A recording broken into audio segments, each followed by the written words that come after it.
Tributad a Jehová, oh familias de los pueblos, dad a Jehová la gloria y el poder, dad a Jehová la honra debida a su nombre.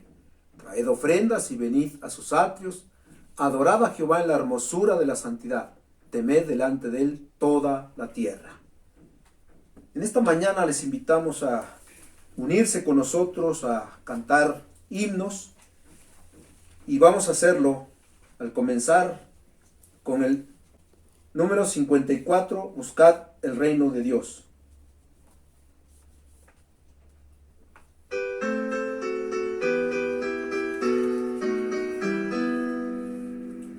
Buscad primeramente el reino de Dios y su justicia, Buscad primeramente el reino de Dios, y todas estas cosas os serán añadidas. Buscad primeramente el reino de Dios y su justicia, Buscad primeramente el reino de Dios, y todas estas cosas os serán añadidas. Salmo 14. Dice el necio en su corazón, no hay Dios. Se han corrompido, hacen obras abominables, no hay quien haga el bien. Jehová miró desde los cielos sobre los hijos de los hombres, para ver si había algún entendido que buscara a Dios. Todos se desviaron, a una se han corrompido, no hay quien haga lo bueno, no hay ni siquiera uno. No tienen discernimiento todos los que hacen iniquidad, que devoran a mi pueblo como si comiesen pan, y a Jehová no invocan. Ellos temblaron de espanto, porque Dios está con la generación de los justos. Del consejo del pobre se han burlado, pero Jehová es su esperanza. Oh, que de Sión saliera la salvación de Israel. Cuando Jehová hiciere volver a los cautivos de su pueblo, se gozará Jacob y se alegrará Israel. Número 90. Oh Señor, procuro en vano.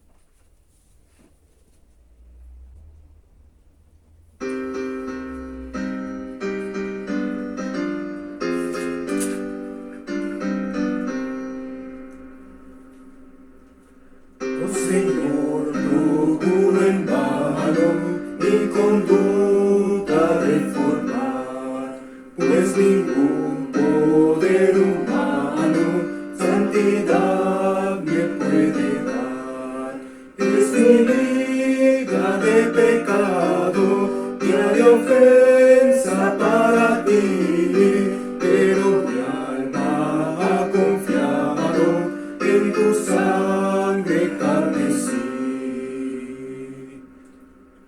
En tu reino hay plena vida, santidad y perfección. Solo el alma renacida entrará en su comunión. Mira pues mi insuficiencia, muestra en mí tu gran poder, manifiesta tu clemencia y de nuevo has de nacer.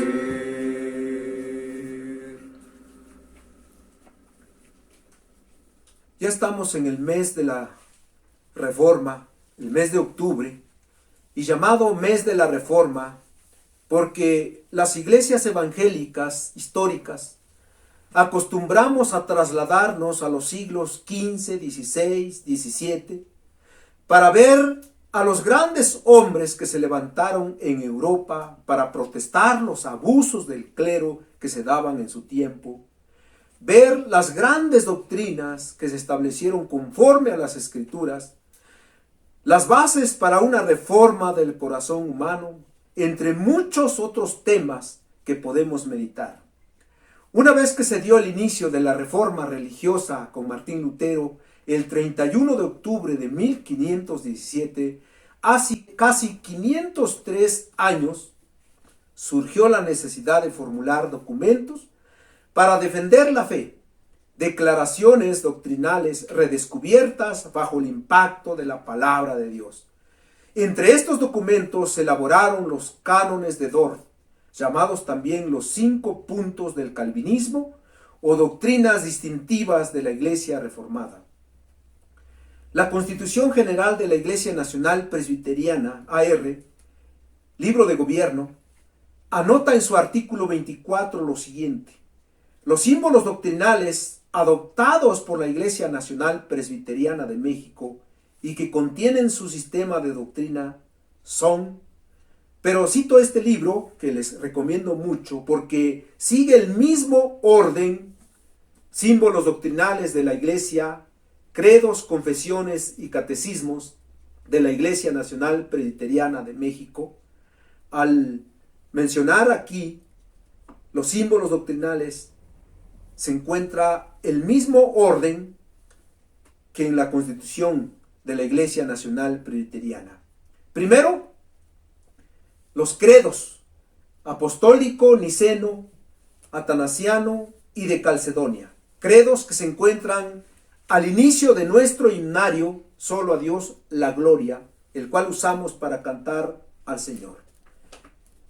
Después vienen las confesiones: confesión de fe de Westminster, segunda confesión helvética, confesión de fe de la Iglesia de Escocia, confesión belga, institución de la religión cristiana y cánones del respetable sínodo de Dordrecht. Vienen los catecismos: catecismo de Ginebra de Juan Calvino, catecismo de Heidelberg, catecismo mayor de Westminster, catecismo menor de Westminster, y además viene el catecismo infantil. Y en este mes vamos a tratar brevemente las 5 doctrinas que se elaboraron en el sínodo de Dort, los cánones de Dort. Comencemos con una parte histórica. Jacobo Hermann, o en latín Arminius, 1560-1609, fue un teólogo neerlandés que después de haber recibido una formación estrictamente reformada, tuvo algunas dudas en cuanto a los dogmas calvinistas de la soberanía de la gracia de Dios en la salvación y otros temas relacionados. Sus seguidores, que fueron llamados arminianos o remonstrantes, llevaron el asunto mucho más lejos de lo que Arminio había hecho en sus escritos y expusieron sus puntos de vista en un documento llamado Remonstrantia, que significa protesta, y que consistía en 5 artículos que podrían resumirse en la siguiente manera. No los voy a explicar, solo cito: Dios elige o reprueba en base a la fe o la incredulidad preconocida. 2. Cristo murió por todos los hombres y por cada uno de ellos, aunque solo los creyentes son salvos. 3. El hombre está tan depravado que es necesaria la gracia divina para que pueda creer o hacer cualquier buena obra. 4. Esta gracia puede ser resistida, obviamente, por el hombre. 5. Si todos aquellos que han sido verdaderamente regenerados perseverarán con toda seguridad en su fe, es un punto que necesita investigación adicional. Como respuesta a estos 5 puntos de vista, se dieron los cánones del sínodo de Dort. Este famoso sínodo fue convocado en Dordrecht, Holanda, por mandato de los Estados Generales, con el objeto de aclarar las doctrinas de los seguidores de Arminio. Comenzó el 13 de noviembre de 1618 y terminó el 9 de mayo de 1619. El sínodo, conocido como de Dort, condenó al arminianismo y adoptó los cánones, 5 doctrinas del calvinismo, llamados así porque se tomó en cuenta las doctrinas de Juan Calvino, 1509-1564, 5 doctrinas completamente contrarias al arminianismo: la predestinación o elección incondicional, la expiación limitada, la depravación total o inhabilidad total, la gracia irresistible, también llamamiento eficaz en la confesión de fe de Westminster, y la perseverancia de los santos o de los creyentes. Loraine Bodmer, en su libro La predestinación, les recomiendo este libro, dice en relación a estas 5 doctrinas: La Biblia contiene abundante material para el desarrollo de cada una de estas doctrinas. Además, no son doctrinas aisladas e independientes las unas de las otras, sino que están interrelacionadas de manera tal que forman un sistema simple, armonioso y consistente, y la manera de acoplarse unas a otras como partes integrantes de un conjunto bien ordenado ha producido la admiración de hombres brillantes de todos los credos. Pruébese la veracidad de una de estas y todas las demás se desprenderán como partes lógicas y necesarias del sistema. Pruébese que una de estas es falsa y habrá que desechar todo el sistema. Cada una de estas doctrinas armoniza a perfección con los demás. Estas 5 doctrinas son, por así decirlo, tanto eslabones en la gran cadena de causas, de manera que ni una sola de ellas puede ser separada de las demás, sin que se desfigure o subvierta todo el plan de salvación a través de Cristo. No podemos concebir que dicha armonía haya surgido meramente por accidente, ni siquiera que fuese posible a menos que estas doctrinas fuesen ciertas. Ahora, para hacer un orden lógico, muchos comienzan este estudio con la doctrina número 3, con el tercer canon, la depravación total. Es como veremos a continuación estas doctrinas. La depravación total o inhabilidad total, claro, del hombre para ser salvo. La Confesión de Fe de Westminster dice en su capítulo 9, inciso C: el hombre por su caída a un estado de pecado ha perdido absolutamente toda capacidad para querer algún bien espiritual que acompaña la salvación. Por tanto, como hombre natural que está enteramente opuesto a ese bien y muerto en el pecado, no puede por su propia fuerza convertirse a sí mismo o prepararse para la conversión, obviamente, a Dios. Vamos a tomar el Salmo 14, que como con el Salmo 53 y Romanos 3, 10 al 18, además de otros pasajes, sustentan esta doctrina. La depravación total. Primero, la depravación total trae como consecuencia en el hombre negar la existencia de Dios. Dice el salmista David, dice el necio en su corazón: no hay Dios. El necio, el tonto, el ignorante, el obstinado, el porfiado niega la existencia de Dios. ¡Qué lenguaje tan fuerte! Creo que a nadie le gusta que le llamen tonto. El ateísmo no es algo nuevo. Si bien Adán no negó la existencia de Dios, pero este pecado se debe a la transgresión de la ley de Dios cuando comió el fruto prohibido. El pecado que cometió, llamado pecado original, trajo corrupción total a los hombres. Algunos sugieren probar la existencia de Dios con argumentos racionales, de los cuales voy a mencionar 2. 1. El argumento histórico o etnológico. Etnos significa raza, tribu, pueblo, nación. Y se dice entonces: entre todos los pueblos y las tribus de la tierra se encuentra un sentimiento de lo divino que se manifiesta en culto externo, siendo universal. Debe pertenecer a la misma naturaleza del hombre, y si la naturaleza del hombre tiende la adoración religiosa, esto solo hallará explicación en un ser superior que dio al hombre una naturaleza religiosa. 2. El argumento teleológico. Tele significa lejos. Por donde quiera que el mundo se contemple, revela inteligencia, orden, armonía y designio, denunciando así la existencia de un ser inteligente y de firmes designios, tal como lo exige la producción del mundo. Claro, nuestra convicción no depende de estos argumentos.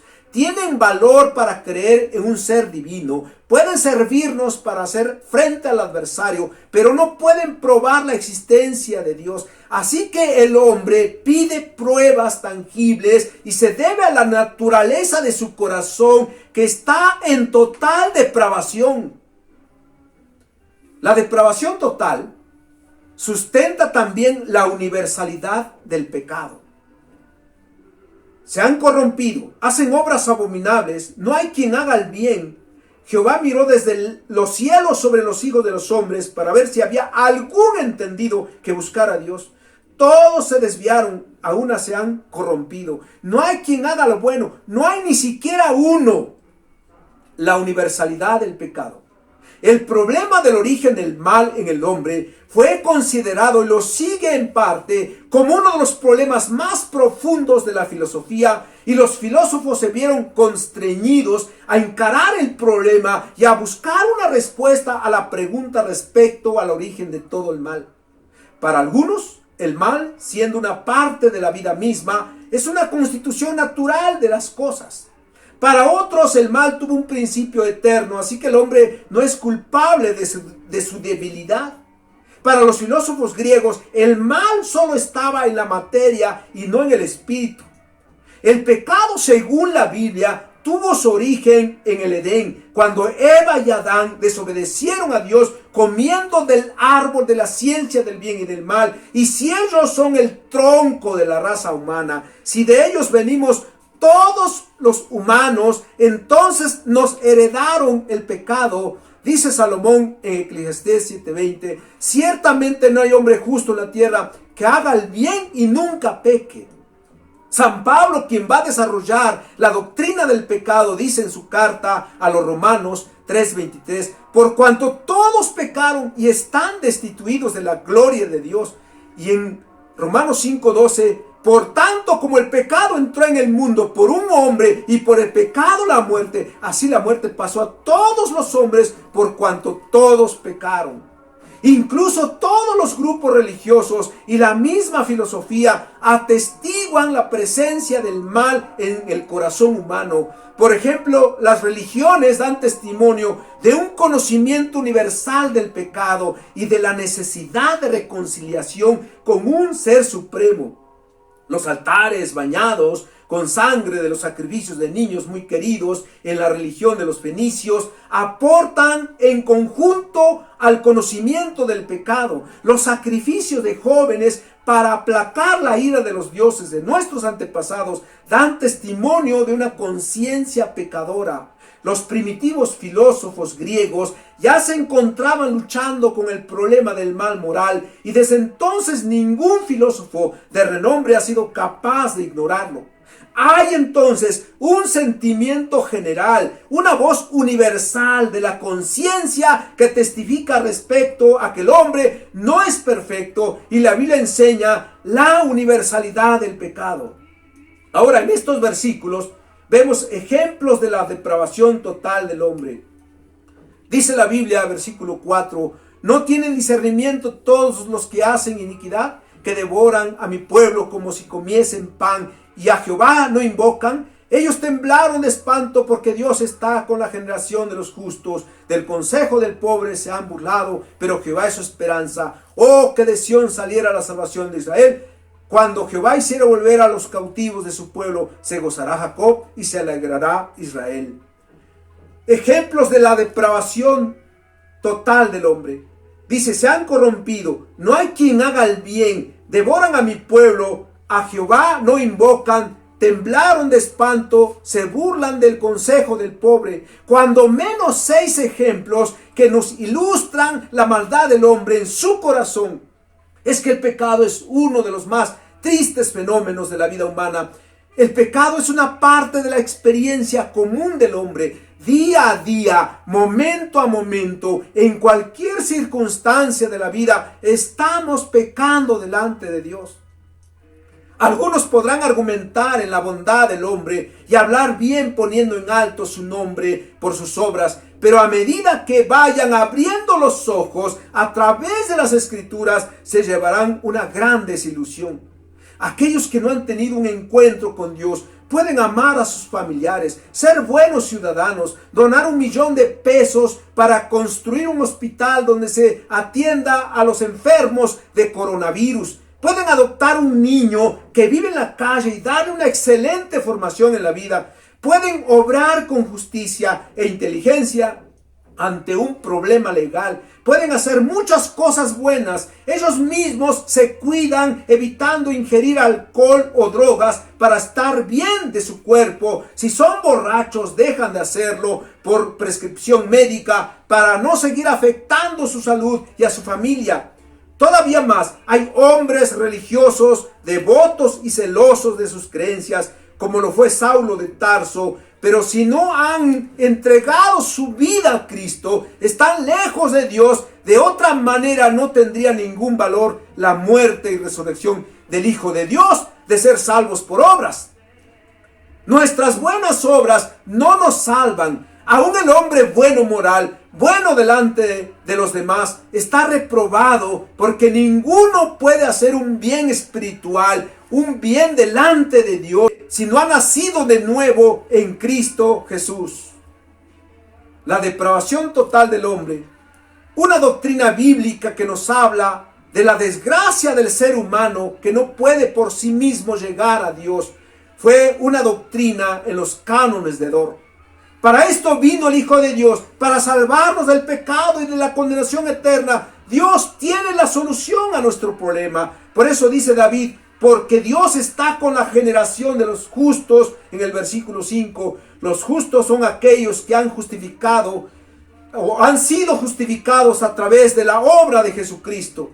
Justificados pues por la fe tenemos paz para con Dios por medio de nuestro Señor Jesucristo.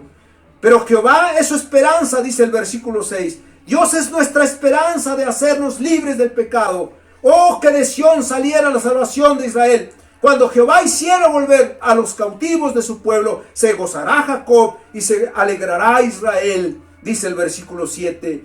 Solo el Señor nos da libertad de la esclavitud del pecado y como resultado nos gozamos y alegramos en él. Busque usted a Dios por medio de Cristo, recíbalo en su corazón, que en Él hay perdón y vida eterna. Solo Él nos salva del pecado. Cristo dijo, yo soy el camino y la verdad y la vida, y nadie viene al Padre si no es por mí. Himno 105. Si fui motivo de dolor, Señor. 105.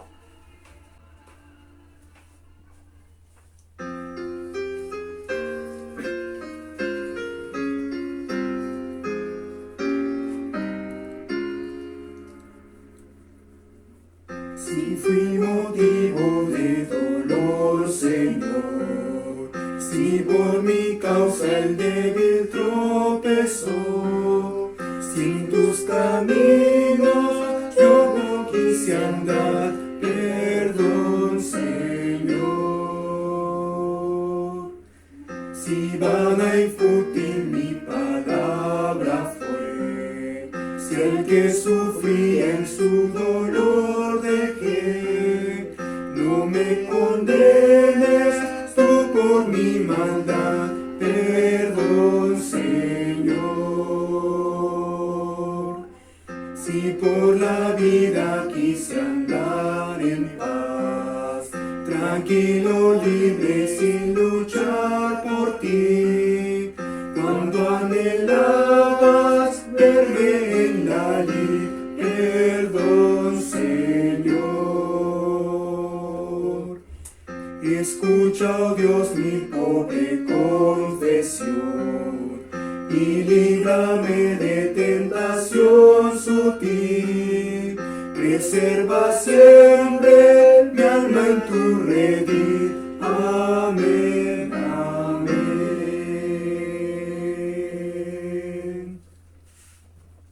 Señor, al ver nuestra condición de pecado delante de ti, no podemos hacer sino confesar que sin Cristo no somos nada, que por la obra gloriosa de tu Hijo Jesús en la cruz, donde dio su vida por nosotros, y en su resurrección, donde venció la muerte, tenemos vida eterna. Perdona nuestros pecados, lávanos con la sangre de tu Hijo Jesús, y entonces tendremos comunión contigo. Entonces, como dice tu palabra, nos sentarás en tu reino con los príncipes de tu pueblo. Gracias por tu obra. Gracias por enviar a tu Hijo Jesús, y a través de él ahora tener comunión, tener perdón y vida eterna. En ese nombre glorioso de Cristo Jesús, oramos a ti. Amén.